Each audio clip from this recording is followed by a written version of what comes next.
It's the holidays. Yay!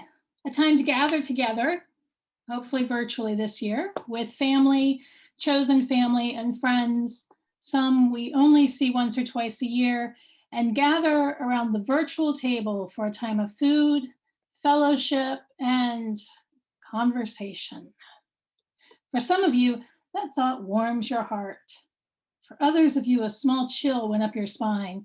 Not that your gathering may be bad. The food will probably be good, even if it's not as much as usual. The video call connection will hopefully be stable, and it'll be good to see Aunt Bee again. But of course, her husband Jim will be with her on the screen. And maybe you don't even call him Uncle Jim, at least not unless you have to in order to be polite. Because, well, Jim has said some things over the last year or two, maybe actually at dinner, maybe just on Facebook. But you know that it's going to be a long afternoon with Jim, sharing to everyone who probably doesn't really want to listen to his views on the border, on ICE, on guns, on Black Lives Matter, on the election. It goes on and on and on. And unless you're the video host, there's no way to mute him. Yay, fun times, woo, holiday time. One of the things I get asked a lot as a minister is, how do we talk to people who are so different from us? It's a hard thing. Perhaps it's easier when it's strangers because we can just walk away if we have to. But when it's family, it's a lot more complicated. No one wants to be the one to blow up a family dinner. There's also a desire to bring them over to how you see things, and that requires a lot more nuance than you might think. How many of us have friends or family who hold beliefs that are so completely opposite of yours? And I'm talking about anything here: religion, politics, movies, music. Whether using Miracle Whip in place of mayo is an abomination, it is, or a perfectly fine substitute, it is not. And I will die on that hill. How many of you have spent days putting together a rational argument for your side and against theirs and presented it? And I probably don't have to tell you that it doesn't work, do I? And why is that? I mean, logic should totally rule, right? If you can present a valid argument for why another person is wrong, an argument rooted in science and history and facts, then the other person should get an epiphany and change their ways, right? No. There's actually a term for it. It's called the Backfire Effect. So this was discovered by the University of Southern California's Brain and Creativity Institute. They put participants in an MRI machine and then presented them with counter arguments to strongly held political beliefs. And as they were read these statements, their brains were scanned for activity. The study showed that the part of the brain that responds to a physical threat also responds to an intellectual one. Our amygdala, the emotional core of our brain, makes us biologically wired to react the same way to both threatening information and, say, an alligator chasing us in the water.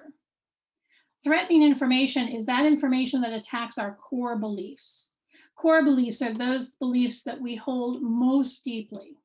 They often develop in childhood and are compounded by life experiences. They're inflexible, rigid, and really sensitive to being challenged. So when new information comes in that challenges a core belief, our amygdala immediately begins screaming for the brain to go to battle stations.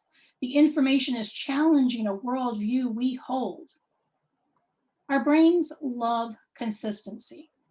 Our brains build our worldview kind of like we build a house. There's a foundation and frame and windows and doors, and it all fits together. But when a thought comes in that does not fit inside that house, the whole house can fall apart. Think a bit to how something you once held as a worldview has changed in your life. It's uncomfortable when it happens. There can be quite a bit of time when nothing seems to fit, where maybe even you don't seem to fit.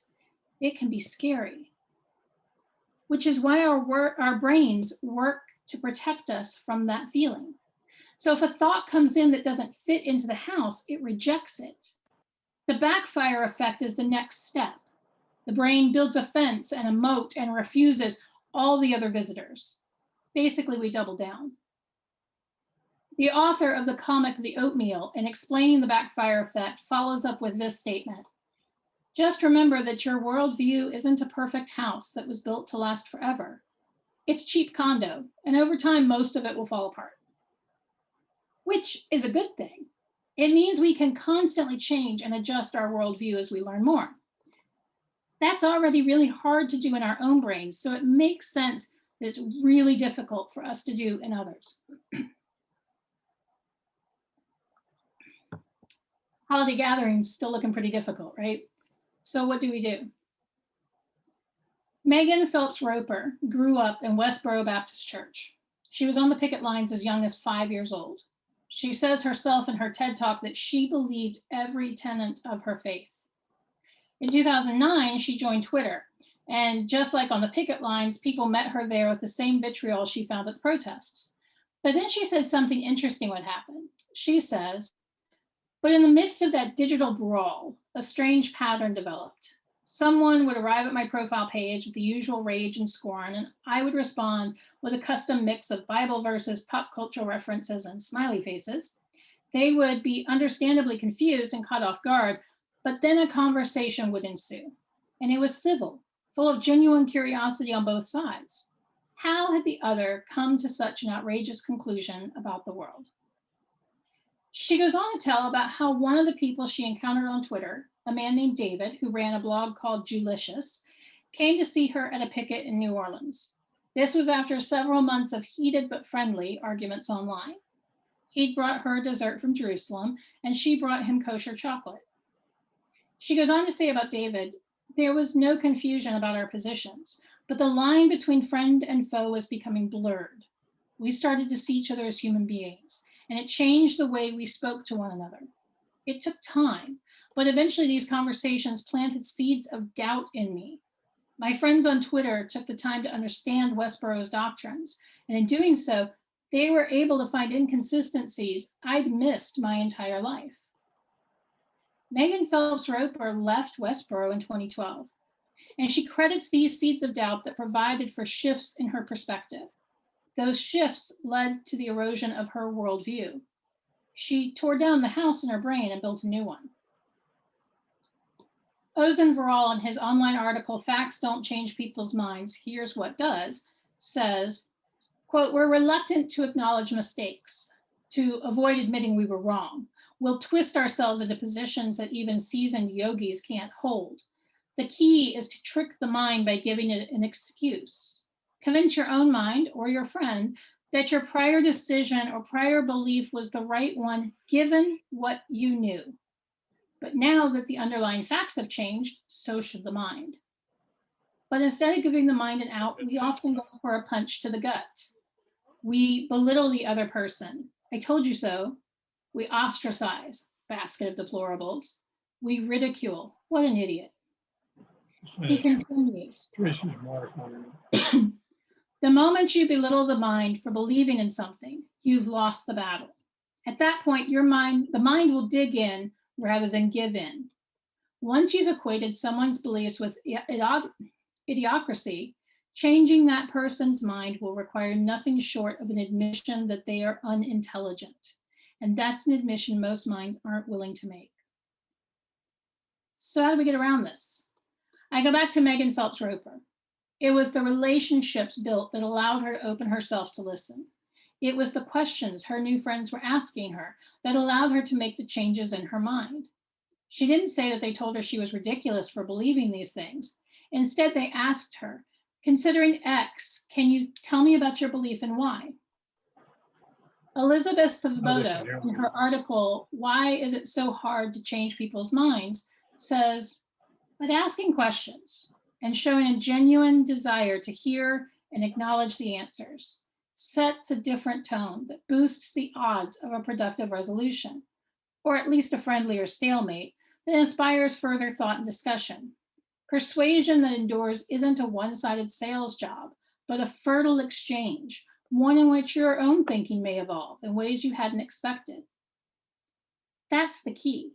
Showing a genuine desire to hear and acknowledge the answers. Don't listen just to pre-plan your response. Listen, really listen. Recognize why the person you're talking to thinks the way that they do. Is this part of their growing up?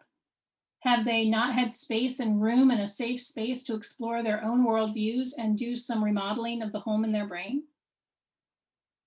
Megan Phelps Roper says this about where we are now. What gives me hope is that we can do something about this. The good news is that it's simple, and the bad news is that it's hard. We have to talk and listen to people we disagree with. It's hard because we often can't fathom how the other side came to their positions. It's hard because righteous indignation, that sense of certainty that ours is the right side, is so seductive. It's hard because it means extending empathy and compassion to people who show us hostility and contempt. The impulse to respond in kind is so tempting, but that isn't who we want to be. We can resist. She goes on to give 4 things that people did differently with her to make real conversation possible. The first is to not assume bad intent. She says, my friends on Twitter realized that even when my words were aggressive and offensive, I sincerely believed I was doing the right thing. Assuming ill motives almost instantly cuts us off from true understanding why someone does and believes as they do. We forget that they're a human being with a lifetime of experience that shaped their mind, and we get stuck on that first wave of anger. And the conversation has a very hard time ever moving beyond it. But when we assume good or neutral intent, we give our minds a much stronger framework for dialogue. The second step, she says, is to ask questions. This helps us map the disconnect between our different points of view. She also points out that asking questions signals to the other person that they're being heard. It changes the dynamic of the conversation. Now, how we word these questions is key. Don't ask things like, how in the world can you believe that? Instead, be curious. Ask, I wonder if you could tell me more about that belief. The third step, according to Megan Phelps Roper, is to stay calm. This is hard, but staying calm or even excusing ourselves from the conversation for a bit to regroup keeps the conversation civil. Getting snarky, raising our voices, making snide comments, all of these put up barriers and takes the conversation to an explosive end. If being calm is difficult in the moment, pause the conversation until you can be calm. Holidays are stressful, even more so this year when we shouldn't gather in person with everyone, and we all have heard stories of the family members who like to lob the psychological bomb into the center of the table to see who might take the bait. Don't. Stay calm. If you can't in that moment, don't engage. Mute your audio, mute your video if you have to, so you can take some deep breaths. There are benefits to doing a virtual holiday dinner. And finally, the fourth step is to make the argument. Phelps Roper says, this might seem obvious, but one side effect of having strong beliefs is that we sometimes assume that the value of our position is or should be self-evident, that we shouldn't have to defend our positions because they're so clearly right and good, that if someone doesn't get it, it's their problem. It's not my job to educate them. But if it were that simple, we would all see things the same way. We are all a product of our upbringing, and our beliefs reflect our experiences. We can't expect others to spontaneously change their own minds. If we want change, we have to make a case for it. I would add a fifth step, not a step. I would add it as a container to wrap these steps in, and that container would be grace. Grace, a word we don't often talk about in Unitarian Universalist circles. And perhaps that word is loaded for you and has a lot of meaning, both good and bad. So I want to explain what I mean by that word. For me, grace is remembering that the person in front of me is a whole and complete being with their own experiences, stories, and challenges. Grace is remembering that the person in front of me, no matter how much I might disagree with everything they believe in, that person has inherent worth and dignity. Grace is remembering that how I respond and what I say will teach them so much, not only about me, but about Unitarian Universalism. Grace is meeting them where they are right in this moment, knowing that it might change and it may never. Grace for me helps me go from, I can't believe they think that, to, I wonder what led them to that belief. Which then helps me to not assume ill intent, helps me to ask questions, helps me to stay calm, and helps me to gently make my argument. Do I expect to see a change in someone that day? No, absolutely not. Because changing that worldview that is built into our brains takes time. It takes patience, it takes grace, and it takes love. Megan Phelps Roper wraps up her TED Talk with the following observation. My friends on Twitter didn't abandon their beliefs or their principles, only their scorn. They channeled their infinitely justifiable offense and came to me with pointed questions, tempered with kindness and humor. They approached me as a human being, and that was more transformative than 2 full decades of outrage, disdain, and violence. I know that some might not have the time or the energy or the patience for extensive engagement, but as difficult as it can be, reaching out to someone we disagree with is an option that is available to all of us. And I sincerely believe that we can do hard things, not just for them, but for us and our future. Escalating disgust and intractable conflict are not what we want for ourselves or our country or our next generation. So this holiday season, as you find yourself sitting in a virtual room with people who hold completely opposite beliefs to you, I want to encourage you to leverage those relationships you may already have in place.